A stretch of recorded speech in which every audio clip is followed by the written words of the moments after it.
নমস্কাৰ আপোনালোকে চাই আছে হেল্পিং আছাম ইউটিউব চেনেল। আজি এই ভিডিঅ'টোৰ জৰিয়তে আলোচনা কৰা হ'ব ডি ফাৰ্মৰ কাউন্সেলিঙৰ বিষয়ে। ইতিমধ্যে আগতে এবাৰ নটিফিকেশ্যন আহিছিলে আৰু সেই নটিফিকেশ্যনখন কেনচেল হৈছিলে আৰু এতিয়া নতুনকৈ নটিফিকেশ্যন আহিছে ডাইৰেক্টৰ অফ মেডিকেল এডুকেশ্যন আছামৰ ফালৰ পৰা। এইখন হৈছে এডুকেশ্যনেল নটিছ, ডেটটো হৈছে 2/6/2021 অৰ্থাৎ 2 জুন 2021। ইয়াত দেখা পাইছে educational notice. First round counseling for selection of candidate for admission into first year diploma in pharmacy Somukoi DPharm course in the 3 Institute of Pharmacy attached to the Medical College of Assam for the session 2020. Yet উল্লেখ কৰা আছে counselling two 10 আৰু 11 June 2021 হ'ব আৰু online base counselling হ'ব। প্লেটফৰ্মটো হ'ব জুম। ইয়াত দেখা পাইছে জুম উল্লেখ কৰা আছে, জুমত কাউন্সেলিংটো হ'ব। কাউন্সেলিঙৰ ডেট হৈছে 10 আৰু 11 জুন 2021। লগতে ইয়াত উল্লেখ কৰা আছে 3খন মেডিকেল কলেজ য'ত ডি ফাৰ্মৰ কাৰণে সিট আছে। সেইকেইখন হৈছে Assam medical college Dibrugarh, Guwahati medical college Guwahati আৰু শিলচৰ মেডিকেল কলেজ শিলচৰ। এইখিনি ইয়াত উল্লেখ কৰা আছে। তাৰ পাছত ইয়াত দিয়া আছে ডেট অফ কাউন্সেলিং। প্ৰথমতে দিয়া আছে 10 জুন 2021। ইয়াত দিয়া আছে all candidate including EWS quota secured rank 1 to 300 of CEE 2020। গতিকে ইয়াত উল্লেখ কৰা আছে CEE 2020 1 পৰা 300 ৰেংকৰ ভিতৰত যিখিনি কেণ্ডিডেট আছে অল কেণ্ডিডেট, লগতে EWS কোটাখিনি 10 জুন 2021 কাউন্সেলিং কৰিব পাৰিব।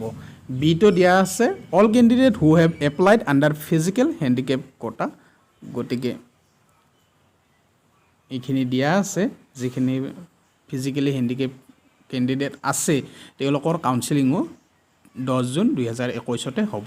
তাৰপিছত ইয়াত উল্লেখ কৰা আছে যে আনৰিজাৰ্ভ সিটখিনি ফিল আপ হৈ যোৱাৰ পাছত 3 ইনষ্টিটিউট মানে 3খন যি ইনষ্টিটিউট আছে ফাৰ্মাচী কোৰ্চৰ কাৰণে 3খন মেডিকেল কলেজত সেই সিটখিনি আনৰিজাৰ্ভ সিটখিনি ফিল আপ হৈ যোৱাৰ পিছত বাকি কেটেগৰী ৱাইজ কাউন্সেলিং হ'ব আৰু ৰেংকটো দিয়া আছে 300লৈকে। 1 পৰা 300ত যিখিনি ৰিজাৰ্ভ কোটা থাকিব সেইখিনিৰো কাউন্সেলিং সেই সেম ডেটতে হৈ যাব। তাৰপিছত দিয়া আছে date of counselling 11 June 2021 11 June 2021। ইয়াত দিয়া আছে প্ৰথমতে OBC MOBC ৰেংকটো ইয়াত দি থৈ দিয়া আছে 301 to 474 of CEE 2020 including TGL up to 474। তাৰপিছত দিয়া আছে শিডিউল কাষ্টৰ কাৰণে ৰেংক দিয়া আছে।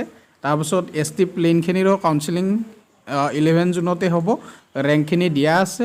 একেদৰে বাকি কেটেগৰীখিনিও দিয়া আছে। ST প্লেন কেটেগৰীৰ কাৰণে ৰেংক দিয়া আছে।